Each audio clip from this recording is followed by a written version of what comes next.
Wassalatu wassalamu ala rasulil karim Sayyidina Muhammadin wa ala alihi wa sahbihi ajma'in, amma ba'd.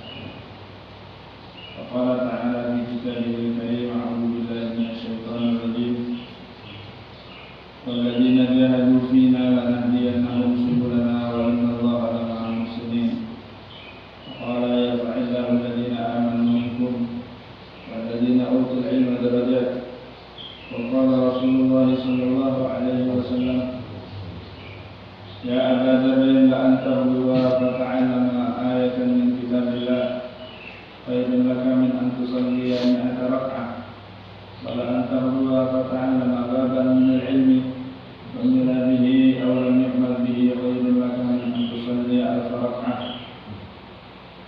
وقال صلى الله عليه وسلم من خرج في طلب العلم فهو في سبيل الله حتى يرجع atau kama qala alaihi salatu wassalam. Alhamdulillah, para jemaah sekalian yang dimuliakan oleh Allah Subhanahu wa taala. Marilah kita awali hari kita dengan rasa syukur kepada Allah, menyadari atas seluruh nikmat karunia yang hari ini kita rasakan, itu semua adalah anugerah dari Allah Subhanahu wa taala.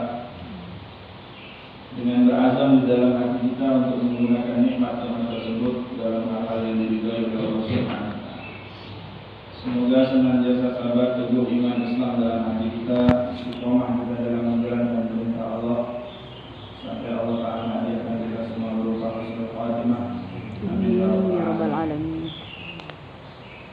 Para jemaah sekalian yang dimuliakan oleh Allah, masih melanjutkan kajian kita daripada kitab Al Hadis yang kita masuk kepada hadis yang ke-15. Qala musannif rahimahullah ta'ala wa nafa'ana bihi wa bi ulumihi fid dharain amin. Qala Rasulullah sallallahu alaihi wasallam atuhibbu an yarina qalbuk wa tudrika hajatak. Ibunda Nabi Sallallahu Alaihi Wasallam bersabda, apakah kamu ingin anjalina qalbu, supaya lembut hatimu, wa tudrika hajat, dan kau mendapati hajat-hajatmu, maknanya terpenuhi daripada hajat-hajatmu. Hati lembut, hajat-hajat terpenuhi. Nabi SAW mengatakan irhamil yatim, sayangilah anak yatim. Wansah ra'sahu, usaplah kepalanya, berikan perhatian kepada anak tersebut. Wa at'imhu, beri dia makan, min ta'amika, dari makanan. Memberikan makan terhadap anak yatim dengan makanan yang biasa kita makan. Dia mengatakan yalin qalbuka wa tudrik hajat, hatimu akan menjadi lembut dan kau akan mendapati atau tercukupi daripada hajat-hajat. Nabi sallallahu alaihi wasallam sendiri adalah al-yatim. Nabi sallallahu alaihi wasallam sendiri adalah dulunya pernah merasakan bagaimana menjadi seorang anak yatim. Seumur hidupnya tidak pernah memanggil kata abah, karena beliau terlahir dalam keadaan sudah tidak punya ayah. Nabi SAW dalam riwayat yang lain mengatakan, ana wa kafilul yatimi hakadha, aku dengan orang yang menanggung atau membiayai menafkahi anak yatim hakadha. Nabi SAW mengisyaratkan dua jari, antara jari telunjuk dengan jari tengah, ini dekat sekali. Orang-orang yang menyantuni anak yatim, apalagi memberikan nafkah, maknanya memberikan kecukupan, memberikan biaya kepada anak yatim itu. Seperti ini hati mereka lembut, di dalam hati mereka tersimpan rahmat, ada rasa sayang di dalam hati. Dan Nabi SAW mengatakan, irhamu man fil ardi yarhamkum man fis sama. Sayangilah yang ada di bumi, maka yang di langit akan menyayangi. Man la yarham la yurham. Siapa yang tidak punya jiwa penyayang, maka dia tidak akan disayangi Allah Subhanahu.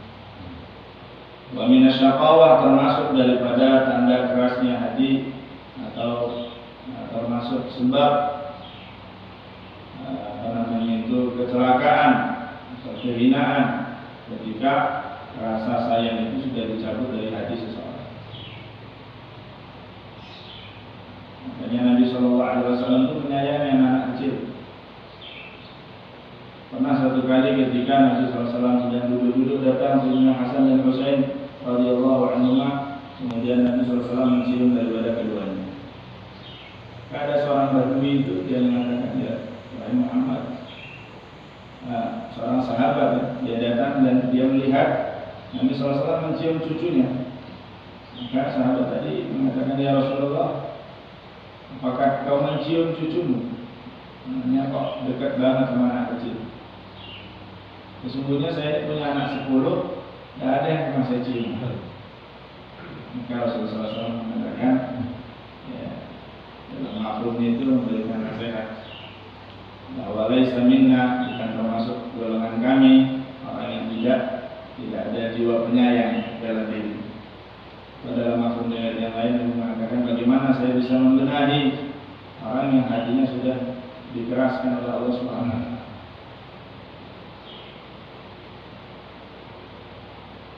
Rawahu Tabarani. Wa qala sallallahu alaihi wasallam, ittaqillaha haitsu ma kunta. Bertakwalah engkau kepada Allah Subhanahu wa taala haitsu ma kunta, di mana saja engkau berada. Wa atbi'is sayyi'atal hasanata tamhuha, dan iringilah keburukan itu dengan kebaikan. Tamhuha, niscaya kebaikan itu akan menghapuskan keburukan. Wa khaliqin nasa, dan bergaulah dengan manusia bi khuluqin hasanin, dengan akhlak yang baik.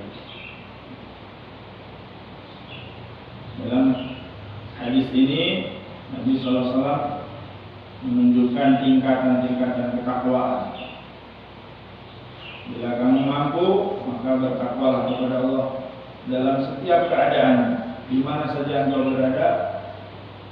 Bawalah ketakwaan itu dalam dirimu. Tapi namanya manusia, kadang ada belotnya. Terus itu malaikat. Manusia itu ada kesalahan-kesalahan yang dia lakukan, apakah sengaja, tidak sengaja. Maka Nabi mengatakan, sekiranya kamu terjatuh pada kesalahan, maka ciri khas orang beriman itu akan segera bertaubat kepada Allah.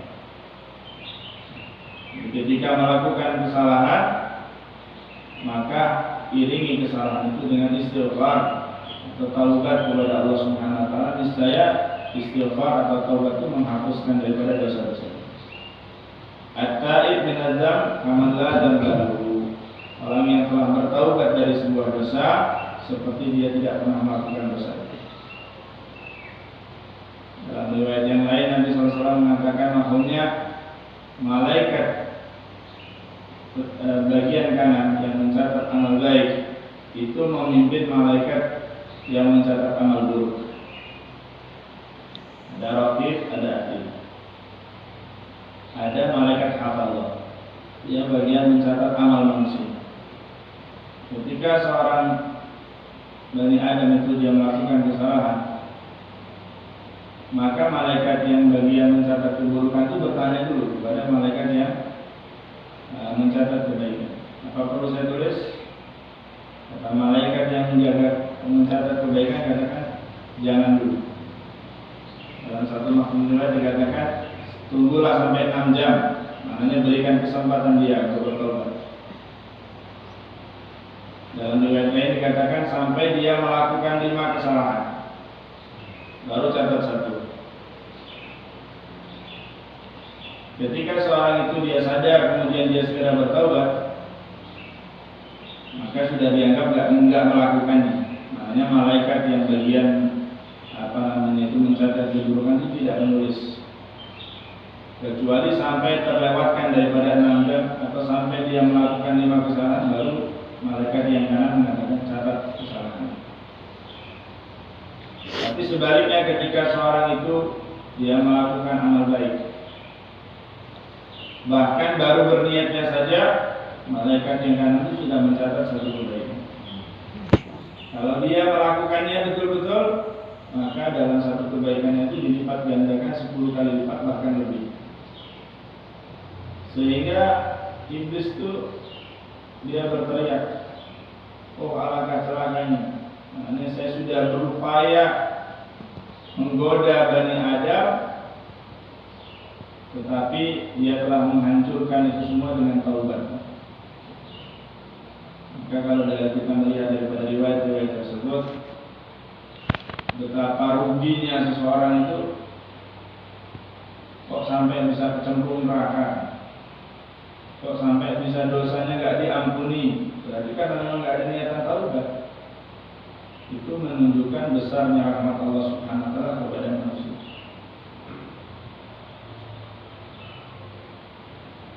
Jadi di akhirat itu betul-betul nanti dia akan menyesal kenapa dia tidak mau beristighfar kepada Allah, bertaubat kepada Allah. Maka Nabi SAW di sini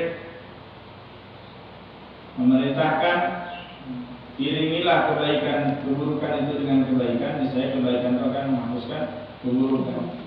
Karena Nabi SAW tahu tentang keadaan umatnya, bahwa kita sebagai umat ini tidak mungkin bisa taat. Ada saja ketika kita melakukan kesalahan, baik dengan tutur kata kita, dengan perbuatan kita. Wa khaliqin nas bi khuluqin hasanin, dan bergaulah dengan manusia dengan akhlak yang baik. Khuluq itu jamak dari kata-kata. Rawahu Tabarani. Qala sallallahu alaihi wasallam, ittaqillah, takutlah kalian kepada Allah, wala tahqiranna minal ma'ruf syai'a, dan jangan sekali-kali kamu menganggap rendah, menganggap remeh, minal ma'ruf, daripada kebaikan, syai'an, sedikit pun.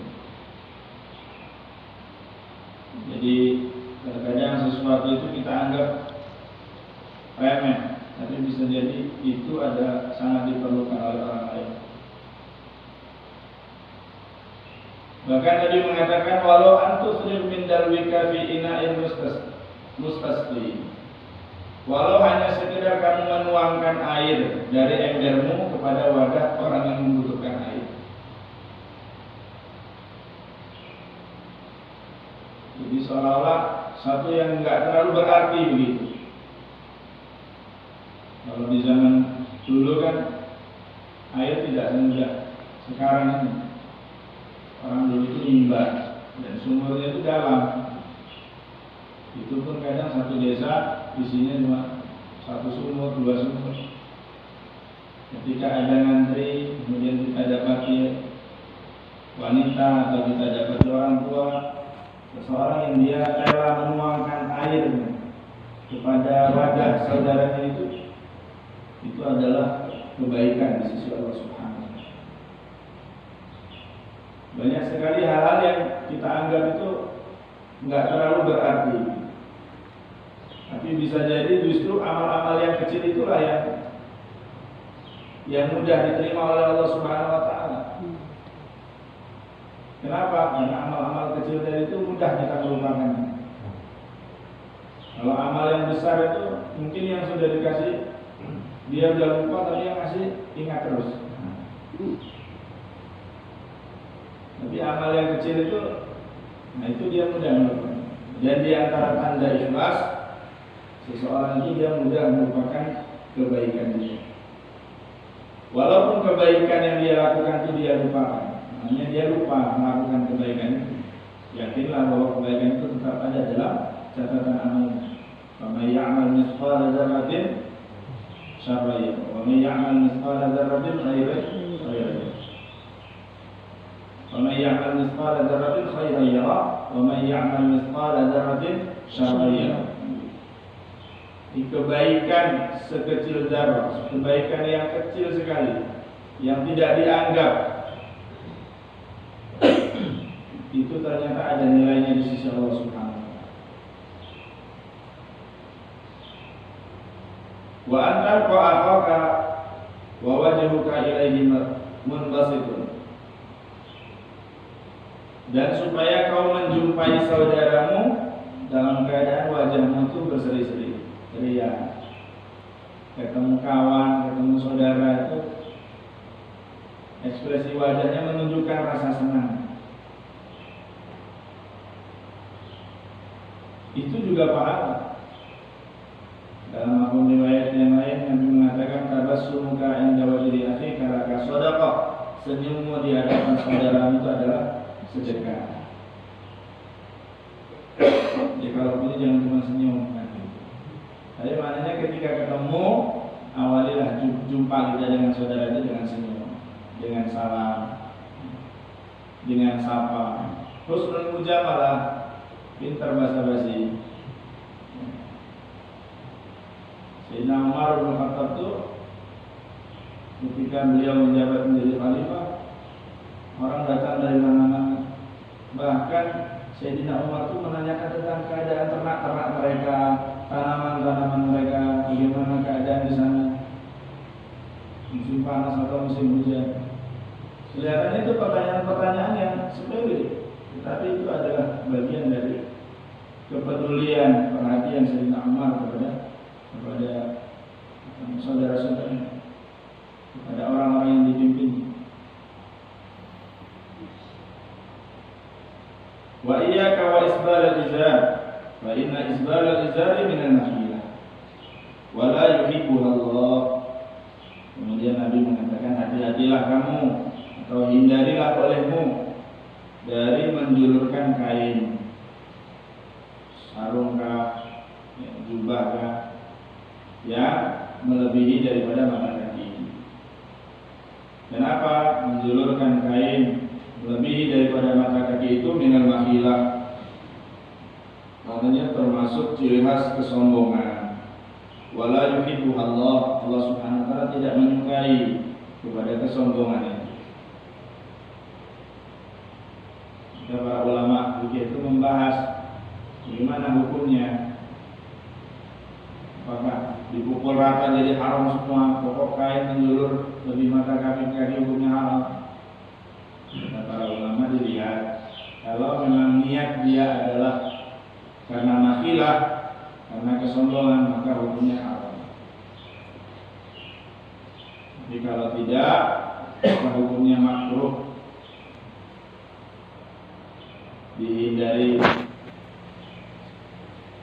Menghindari daripada sesuatu yang bisa menyeret seseorang itu pada sifat daripada takabur tadi. Wa in imru'un syatamaka wa 'ayyaraka bi amrin laysa fika. Dan jika ada seseorang yang syatamak, dia mencacimu, wa 'ayyaraka bi amrin, dia mencelamu dengan satu urusan, satu perkara yang laysa fika, sebenarnya tidak ada pada dirimu itu. Jadi kamu dijelek-jelekkan dengan sesuatu yang tidak ada pada dirimu, atau engkau dituduhkan dengan sesuatu yang buruk yang kau tidak melakukannya. Fala tu'ayyirhu, maka Nabi mengatakan, maka janganlah kamu mencela kepada dia, hanya membalas perbuatan dia. Orang memberikan tuduhan kepada kita, orang memfitnah kita, orang menjelek-jelekkan kita, fala tu'ayyirhu, jangan kau balas. Jangan kamu melakukan hal yang sama, bi amrin huwa fihi, walaupun dengan sesuatu yang memang hal itu ada pada diri dia. Ada orang dia menuduh kita melakukan sesuatu, Kata Nabi, kamu jangan membalas meskipun dengan sesuatu yang kamu tahu dia melakukannya. Ada orang dia mencaci kamu dengan satu sifat, apakah bakhil ataukah yang lainnya. Maka kata Nabi, janganlah kamu membalas perbuatan orang tersebut meskipun dengan sesuatu yang memang betul-betul ada pada diri orang tersebut. Itulah akhlak azimah. Jadi bahkan akhlaknya Nabi SAW itu ketika seseorang itu dia menyakiti Rasulullah SAW, Rasulullah SAW bukan hanya bersabar untuk tidak membalas, tapi Nabi SAW membalas dengan kebaikan. Maka salah satu tanda nubuwah, tanda nubuwah pada diri Rasulullah SAW itu adalah tidaklah Nabi akhir zaman itu disakiti kecuali akan semakin tampak kelembutannya. Wada'hu yakunu wabaluhu alaih, dan tinggalkanlah dia, maknanya biarkan dia dengan sikap dia seperti itu. Yakunu wabaluhu alaih, maka keburukan yang dia tuduhkan tadi itu kembali kepada dirinya sendiri. Wa ajruhu laka, sedangkan pahalanya akan kembali kepadamu. Maknanya ketika kamu bersabar, kamu tidak membalas, kamu difitnah, kamu tidak membalas, atau kamu membongkar aibnya. Jadi bukan fitnah dibalas fitnah.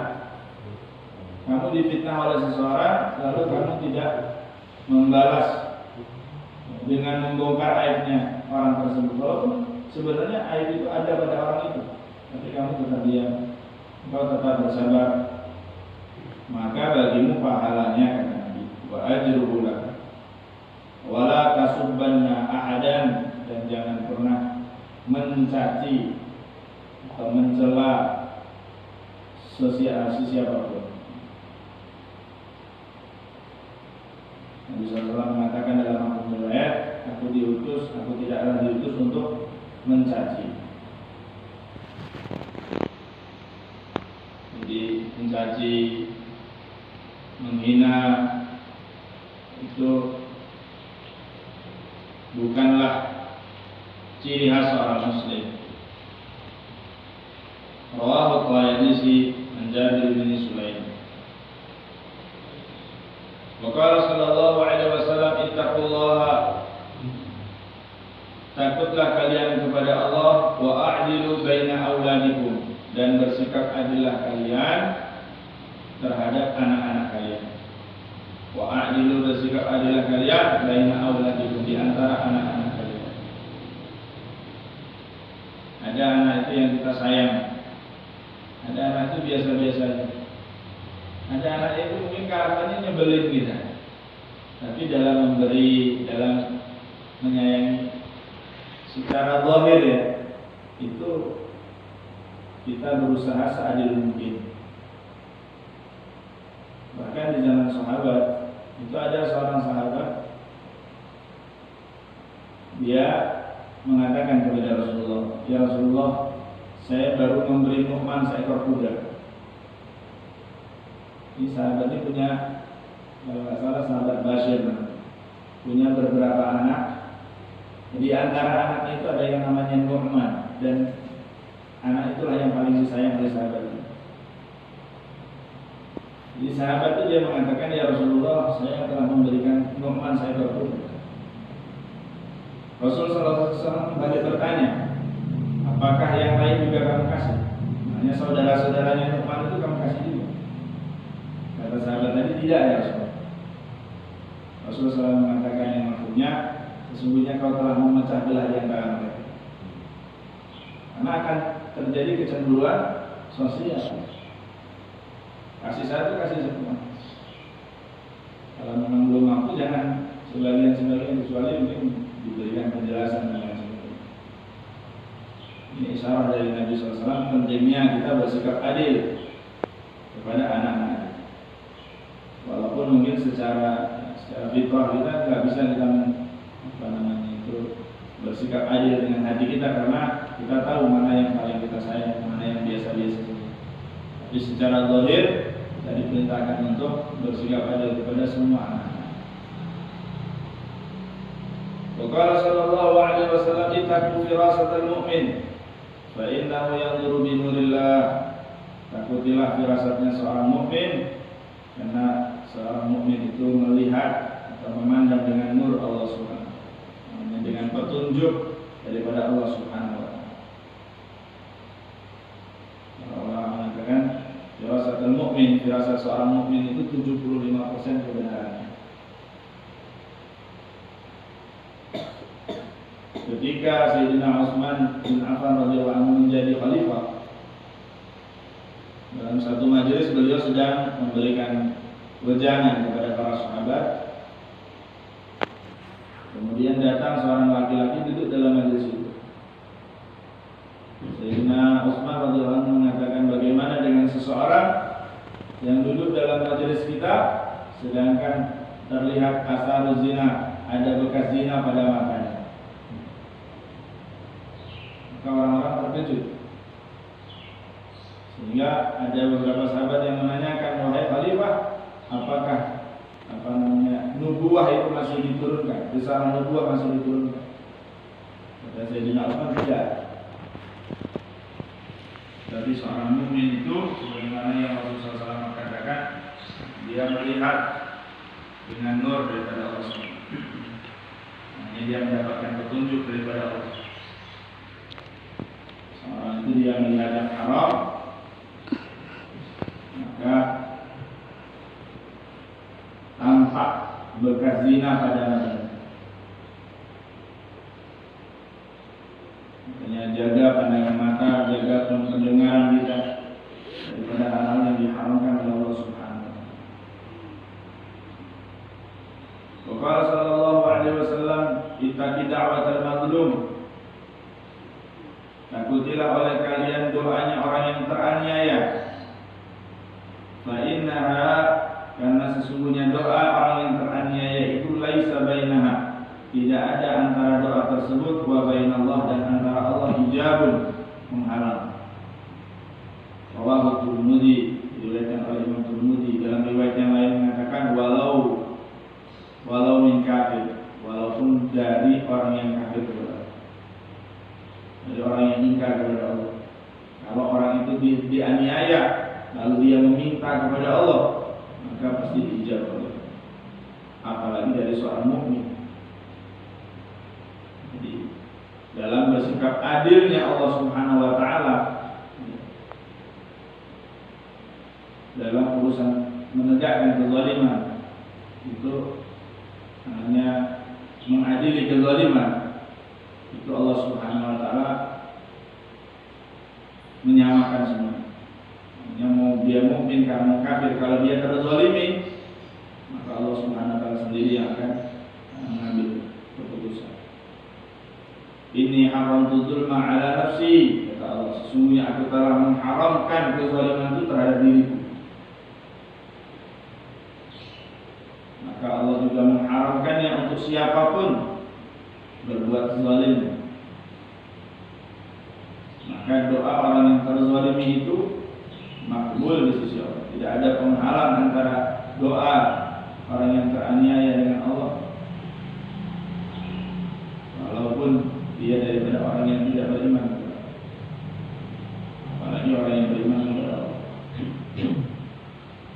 Qala sallallahu alaihi wasallam, ittaqil maharim takut a'badan nas. Tinggalkan, jauhi atau jaga dirimu al-maharim, dari hal-hal yang diharamkan. Takut a'badan nas, kau akan menjadi orang yang paling abid, orang yang dianggap paling ahli ibadah.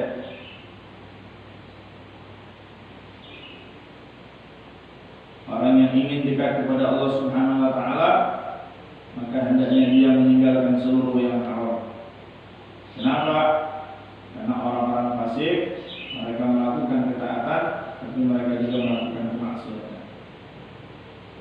Tapi orang-orang yang ingin mendekatkan diri kepada Allah, maka hendaknya dia meninggalkan seluruh bentuk maksiat. sedikit amal dia, maknanya dia hanya mengerjakan yang wajib-wajib saja, tapi dengan meninggalkan seluruh bentuk yang haram, masih jauh lebih baik daripada orang yang mencampurkan antara ketaatan dengan kemaksiatan. Amal taatnya banyak, ibadah sunnahnya banyak, tapi maksiatnya juga banyak. Maka orang yang mengerjakan yang fardu-fardu saja, tapi dia bisa tegas terhadap dirinya dalam meninggalkan seluruh bentuk maksiat, maka itu lebih cepat sampai kepada Allah Subhanahu wa taala. Apalagi orang yang dia betul-betul meninggalkan seluruh bentuk maksiat, kemudian dia mendekatkan diri kepada Allah dengan yang fardu dan yang sunnah.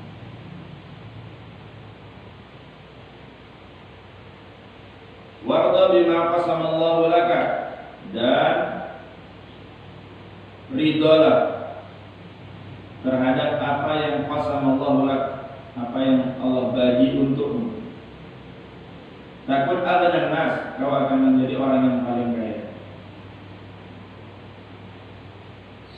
Jadi kekayaan itu ukurannya bukan jumlah, bukan nominal. Nabi SAW mengatakan, laisal ghina an kathratil arad, lakinnal ghina ghina nafsi. Kekayaan yang sebenarnya itu bukan dari banyaknya jumlah harta yang kamu miliki, tapi daripada kepuasan, keridhaan hatimu terhadap apa yang sudah Allah beri. Yang bikin kita susah itu bukan karena nggak punya, tapi karena adanya keinginan yang di luar batas kemampuan kita, itu yang bikin kita susah, yang bikin kita repot. Walaupun tidak punya, tapi tidak ada keinginan, santai aja. Jadi ketika sudah muncul keinginan yang melebihi batas kemampuan, nah disitulah mulai susah. Walaupun sebenarnya keinginan itu bukan sesuatu yang mendesak, tapi begitulah kerja syaitan, kerja syahwat di dalam menggelincirkan banyak hal. Meninggalkan seluruh bentuk yang haram, kau akan menjadi abid terbaik. Dan bersikap ridho terhadap apa yang Allah bagi, kau akan menjadi orang yang paling kaya. Wa ahsin ila jarika takun mu'minan, kata Nabi. Dan berbuat baiklah kepada tetanggamu, kau akan benar-benar menjadi seorang mukmin. Dalam hukum riwayat yang lain, termasuk Nabi SAW mengatakan, man kana yu'minu billahi wal yawmil akhir falyuhsin ila jarika. Siapa yang benar-benar beriman kepada Allah dan hari akhir, maka hendaknya dia bersikap baik kepada tetangganya. Seseorang itu akan dianggap baik di pengadilan Allah Subhanahu wa taala, di antaranya adalah akan dipersaksikan oleh tetangga-tetangganya bahwa si fulan itu memang orang yang baik. Nabi SAW mengatakan yang maksudnya la yazalu Jibril yusini an hakil jar. Jibril alaihissalam terus memberikan wasiat kepadaku tentang hak bertetangga, sampai aku mengira atau menganggap bahwa tetangga itu bakal dapat warisan. Maknanya pas saking banyaknya daripada hak bertetangga. Lalu tetangga yang mana yang paling kita utamakan dalam memberikan kebaikan? Kata Nabi, yang paling dekat antara pintu rumahnya dengan pintu rumah kita. Dual akrab, itulah yang paling dekat. Wa ahibba lin-nasi ma tuhibbu li nafsik katul musliman. Cintailah untuk manusia ma tuhibbu li nafsik, apa yang kau sukai. Sukailah untuk manusia apa yang kau sukai li nafsik, untuk dirimu. Takun musliman, kamu akan benar-benar menjadi seorang muslim.